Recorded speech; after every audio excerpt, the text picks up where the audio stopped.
Program Active is a study funded by the National Institutes of Health, conducted at Indiana University School of Medicine in partnership with Ohio University and West Virginia University.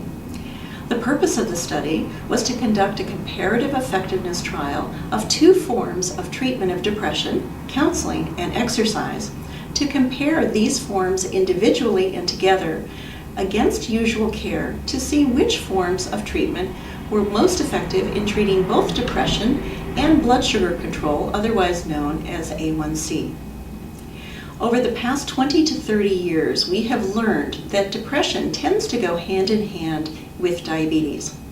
1 in 4 people with diabetes will experience clinically meaningful depressive symptoms or clinical depression in their lifetime. Women have a particularly higher risk, a 60% greater risk of developing depression with their diabetes compared to men. But men with diabetes also have an increased risk. This study was designed to see if we can find greater sources of treatment for depression in people with diabetes. We are very pleased to share the results of Program Active.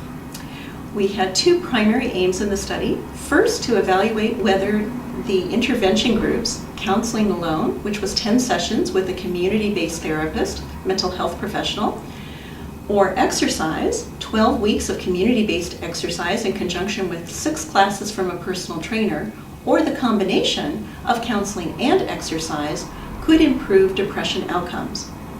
We found that people who received counseling were 12 times more likely than people in usual care who received no intervention except their usual care from their primary care provider, that people in counseling were 12 times more likely to experience a significant reduction or to be depression-free at the end of the study compared to people in usual care. People in the exercise condition were 6 times more likely to have a reduction in their depression or to be depression-free compared to usual care. If we raised the bar and asked to see the rates of people who were completely depression-free at the end of the study, we found that all 3 intervention groups were 5 to 6 times more likely to be completely depression-free than people in the usual care condition. We were also interested in learning about the effects of these interventions on glycemic control, or A1C. We found that people who were assigned to the exercise conditions were more likely to see an improvement in their A1C at the end of the study compared to usual care. In fact, it was the combination condition, people who received the counseling plus exercise, who showed the greatest improvement in A1C, particularly among those in the majority of the study who had baseline A1C values of 7% or greater.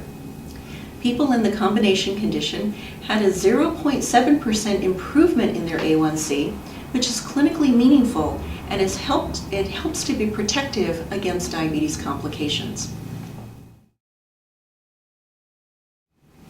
Taken together, we have learned from this study that all 3 forms of intervention, counseling alone, exercise alone, and the combination of counseling plus exercise, has a significant improvement on depression outcomes, helping people to feel depression-free and also to have an improved quality of life.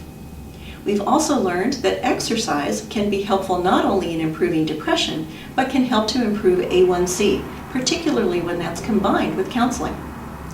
Our next steps in this study are to evaluate to see if these effects last at 6 and 12-month time points, which we're just concluding right now. Over the long term, we hope to bring these program-active intervention materials to licensed mental health providers and exercise providers all over the country so that we can increase the access that people have, both in urban and rural areas, to behavioral depression treatment so that they can feel better and live longer with diabetes.